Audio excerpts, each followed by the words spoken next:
नमस्ते। आप लोग आए।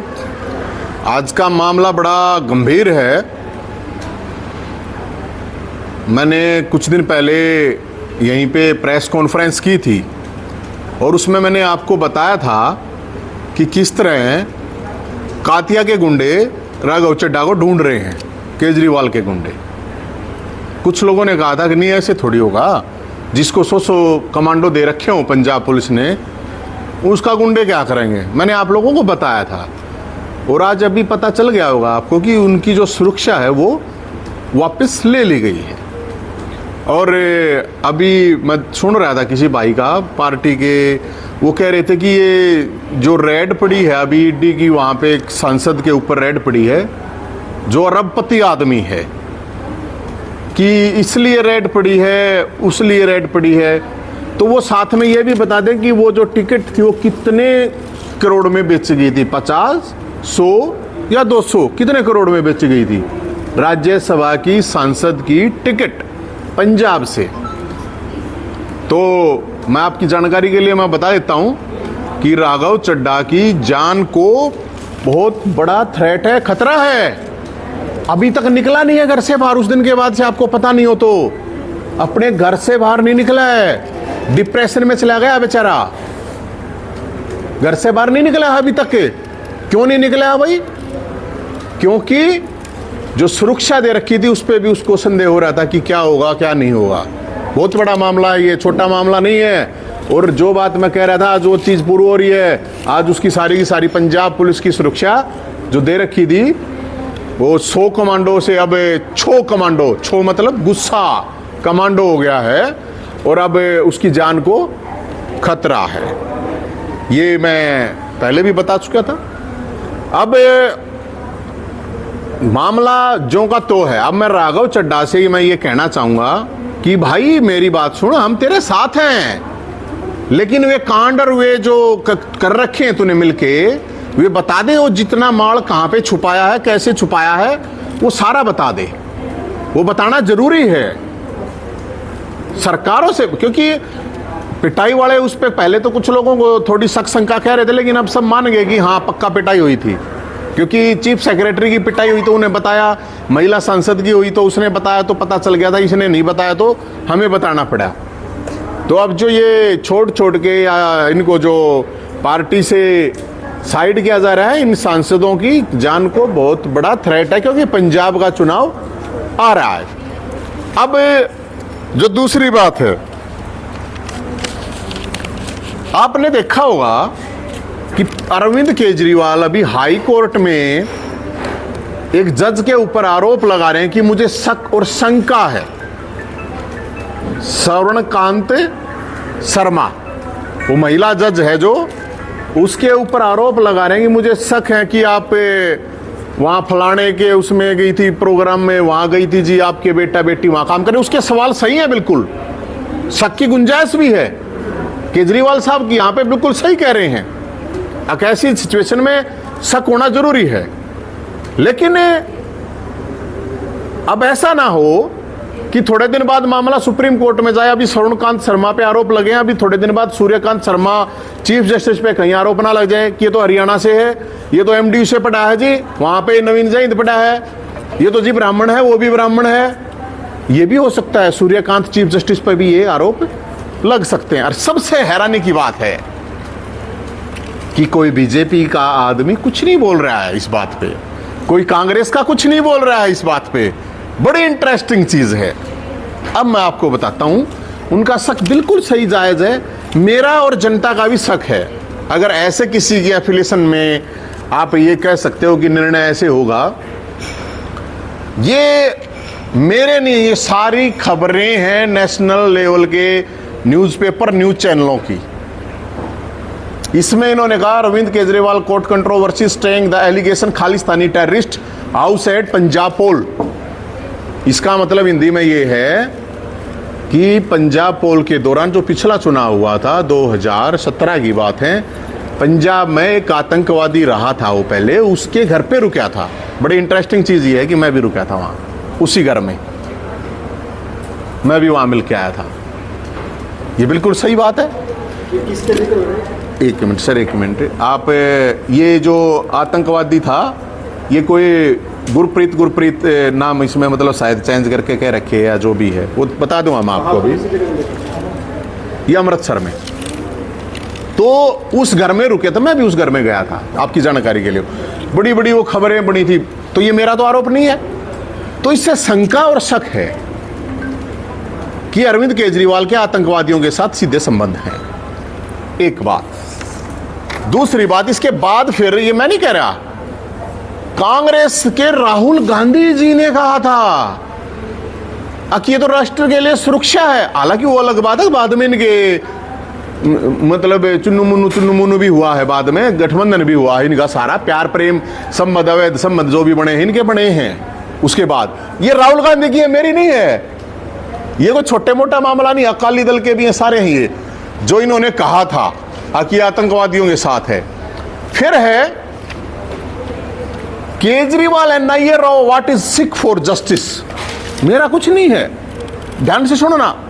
इसमें ये कह रहे हैं कि भाई न्यूज चैनल भी है ये, इसमें मैं आप देख लीजिए। वैसे Khalistani funding allegation against Delhi CM Arvind Kejriwal serious से गवर्नमेंट से as a LG NIA probe. इसका मतलब ये है जो ये आरोप लगाए गए थे, पन्नू है एक खालिस्तानी, उसने कहा था कि करीब 1,60,00,000 डॉलर, ये देखो बड़े बड़े चैनलों की हैं, 1,60,00,000 मतलब 100 करोड़ से भी ऊपर ज्यादा पैसा हमारे से ले लिया देवेंद्र पाल भुल्लर की रिहाई के लिए। यही है, ये तो कोई बोल नहीं रहा। एनआईए की जांच के लिए ये देखो, ये रहा 134 करोड़ बने हैं टोटल भुल्लर की रिहाई के लिए। राजनीतिक मौत की धमकी फलाना दगड़ा भगवतमान को भी दी गई थी, मैंने तो नहीं कहा। अब इसमें देखो, इसमें इन्होंने कहा कि एनआईए से जांच होगी, एनआईए से जांच होगी। सिख फॉर जस्टिस का जो मामला था उसमें एलजी ने, अभी जो मैंने आपको दिखाया है, एलजी, ये मेरे ख्याल में इसका नाम है, ये सक्सेना है मेरे ख्याल में ना। हाँ, ये तो मेरे ख्याल में एलजी तो बीजेपी के अंडर में ही आता होगा ना, है भाई साहब, है ना, केंद्र के अंदर में ही आता हुआ। वो एनआईए की जांच कहां तक हुई है, कोई बताएगा? किसका काम है? ट्रंप करेगा क्या? ट्रंप को जांच करनी पड़ेगी क्या इस चीज की कि जो आरोप लगाए गए एलजी ने एनआईए के लिए जांच के लिए बोल दिया गया? तो एनआईए का काम सिर्फ यही है कि जो गैंगस्टर ये दारू के ठेका पे गोली चलावा, इनने पकड़ इनका काम है क्या? एनआईए का यही रह गया क्या है? ये छोटा मामला थोड़ी है। फिर तो इससे क्या दिखता है कि बाहर से फंडिंग ले रहा है, तो इसका मतलब खालिस्तानियों से भी संबंध है, क्योंकि वो बता रहा है कि जज साहब के, मुझे लग रहा है, शक है कि जज साहब के भी इनके साथ संबंध हो सकते हैं, उनके प्रोग्रामों में गई है। तो ये भाई भी गया है, ये तो गरारू क्या है, फंडंगली है, ये तो दिख रहा है। इसमें जांच भी हो रही है। अब जांच क्यों नहीं हो रही है? सरकार तो मेरे ख्याल में बीजेपी की है, वो कांग्रेस वाला भी आवाज नहीं उठा रहा। फिर ये भाई दिल्ली की मुख्यमंत्री बनी थी आतिशी मार लेना, उसके मां बाप ने अफजल गुरु की फांसी पर रोक के लिए साइन कर रखे हैं। तो इसका मतलब अफजल गुरु का भी चेला है अरविंद केजरीवाल। इसका मतलब अफजल गुरु का चेला है अरविंद केजरीवाल, क्योंकि मुख्यमंत्री बना रखी है भाई जिन्होंने उसको रुकवाया। इसका मतलब कश्मीर भी नहीं चाहिए, वो तो कश्मीर भी मेरे ख्याल में वो पाकिस्तान को देना चाहता है। फिर इसका मतलब वो तो देना चाहता, तो फिर केंद्र सरकार क्या कर रही है भाई?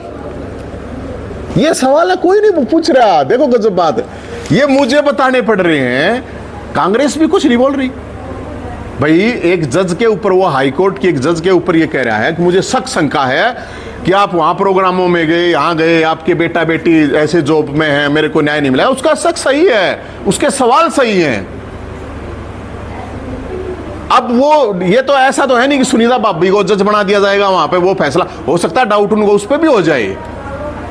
लेकिन सबसे बड़ा सवाल ये है कि एनआईए की जांच, ये सिख फॉर जस्टिस, ये आतंकवादी के घर रुकना, और ये इससे क्या संबंध है? ये अफजल गुरु की फांसी की रोक के लिए इसकी मुख्यमंत्री के माँ बाप दोनों साइन करते हैं, इस पर कोई बोल नहीं रहा। तो मेरे फिर एक बात और है, बड़ी बात है, ये मैंने नहीं कह रहा, ये न्यूज़पेपर का ही है, ये बड़े न्यूज़ चैनल का है, लिंक मैं वैसे नहीं ले रहा है। ये कह रहा है अरविंद केजरीवाल हिट बैक अमित शाह और गवर्नमेंट फ्रॉम जेल, मतलब ये कहने का मतलब इसका ये कह रहा है, ये भी कह रहा है इसमें ये अमित शाह ही जेलों में डालता है, अमित शाह ही जेलों से निकालता है, ईडी का, सीडी का या सीबीआई का प्रयोग करके, इसमें पूरे उसमें यही लिखा हुआ है। तो मान लिए एक बात 1% केजरीवाल जी सही कह रहे हैं कि वो काम ये तो वही करता है, तो डाल तो दिया भाई, फिर निकाला किसने है? इसका मतलब निकाला भी अमित शाह ही ने है, मतलब छोटा भाई के साथ मोटा भाई, मतलब दोनों एक ही बात है फिर, है ना? इसका मतलब ये है ना भाई, जो आदमी रुक्का मार के ये कह रहा है कि अमित शाह जिसको चाहता जेल में डालता है, जिसको चाहता निकालता है, जब इसकी खुद की बारी आई, इसका मतलब बात में तो दम है भाई, निकाला भी है तो फिर निकाला भी मोटा भाई ने है।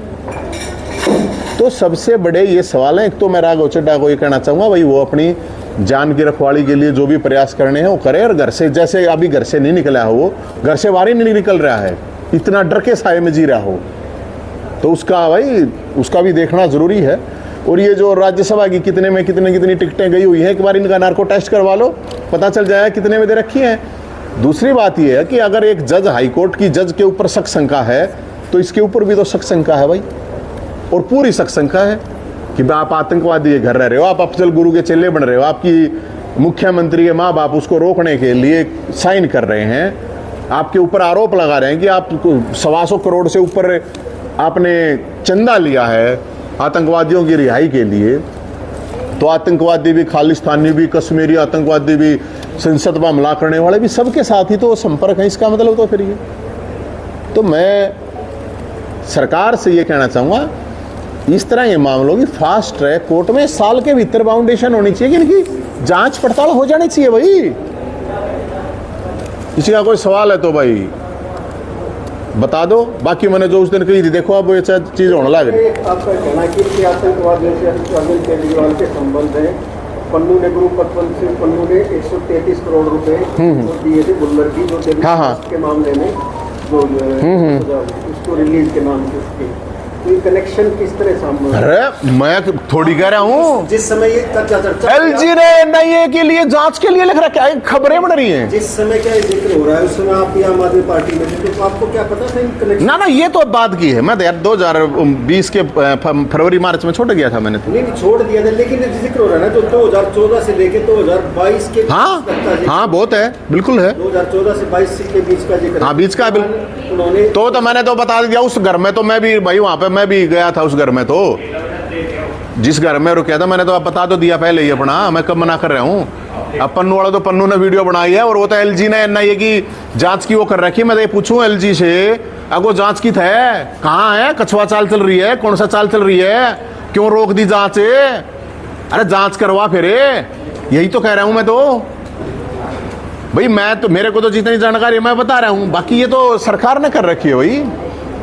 मेरे को भी तो शंका है भाई, एक जज नहीं उसमें मतलब मन नहीं थोड़ी बेरा यार, पन्नू गैला किस गैला संपर्क है नहीं, वो तो जब फंडिंग तो मेरे को पता है, अब अमेरिका से कनाडा से हुई है, मैंने नू कह बेरा जिसने दे रखी है, जिसने कौन था देने वाला, कौन नहीं था, ये तो हो रही है। मैं तो इसीलिए तो कहूँ मेरा भी करवा लो नार्को टेस्ट, मेरी भी करवा, मेरे जो थोड़ी ईडी मेरे क्या करना होगी बताओ, मेरे पे जवा दे बीपीएल में ईडी, मैं कब मना कर रहा हूँ? मेरी ईडी से जांच कराओ, सीडी से जांच, जो चीज कराए वो कराओ। पार्टी ने आपको पैसा दिया होगा मेरे तहत भाई, मेरे तहत लड़ने के लिए, इलेक्शन लड़ने के लिए तो मेरे ख्याल 15-20 लाख रुपए मैंने तो चंदा इकट्ठा कराया था, चंदा तो दिया था, लोगों ने दिया था, पार्टी की तरफ से मिला था। पार्टी के तरफ से मेरे ख्याल में मिले तो 5-7 लाख रुपए पार्टी की तरफ से मिले थे, लोगों ने भी दिए थे, ऐसी बात नहीं है, मैं मना थोड़ी कर रहा हूँ।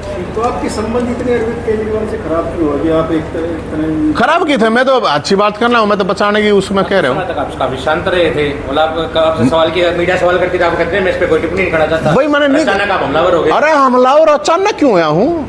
अरे सेठ जी, सॉरी, मतलब पत्रकार जी, आप एक बात बताओ, 2020 मार्च में मैंने पार्टी छोड़ दी थी, दिल्ली का चुनाव सरकार बनने के बाद। उसके बाद वो पार्टी छोड़ने के बाद 2020, 21, 23 में 22 हो गया बीच में, 23 में एसवाईएल के इशू पे बोला था मैं तो। पार्टी छोड़ी कब? मैंने तो 20 में छोड़ दी थी, मार्च में यार। ऑफिशियल अनाउंसमेंट करी थी आप? ऑफिशियल था, मैंने तो छोड़ दी थी, मैंने जागा अगले तो बताया था। ऐसे तो मैं पार्टी में अभी भी हूँ, पार्टी से नहीं निकाल रखा मेरे को। ऑफिशियल अनाउंसमेंट करी थी? वो तो कह दी थी मैंने, वो आप लोगों के सामने कर दी थी, वो ऑफिशियल होगा ना, मैं तो यही मानूंगा। और आप ज्यादा हमलावर हो रहे हैं पंजाब का चुनाव। अरे हमलावर को ना, मैं कोई बीजेपी कांग्रेस का थोड़ी हूँ, मेरे पता दोनों ना लठ बरसाए हैं, इन पे थोड़ी बरसाए हैं। इनकी तो सेटिंग चल रही है, इनके तो चुन्नू मुन्नू कदे बीजेपी के साथ हो जाए, कदे कांग्रेस की किसा गल हो जाए, ये तो सारे मिलजुल के। मैं तो देश के लोगों को बताने के लिए, समझाने के लिए मेरे भाई, देश के लोगों को बताने के लिए क्या हो रहा है, तुम्हारा कैसे फद्दू काटा जा रहा है भाइयों, इसलिए कह रहा हूं मैं। अच्छा, कि बीजेपी सरकार नारी शक्ति अधिनियम वो लेकर आ रहे आरक्षण, उसके बारे में थोड़ा सा विचार। भाई मेरा तो वो की काम का नहीं, मेरे दौर तो नारी है नहीं, तो जिस दौर नारी है वो देखो मेरे के काम का है, के आवे के नहीं। आदमिया ने मतलब ये दोस्त कर दिया कि नारी के मैं करेंगी, आदमिया ने तो चढ़ा दिया ना देश, मतलब चांद पे पहुंचा दिया ना। आख नारी मंगल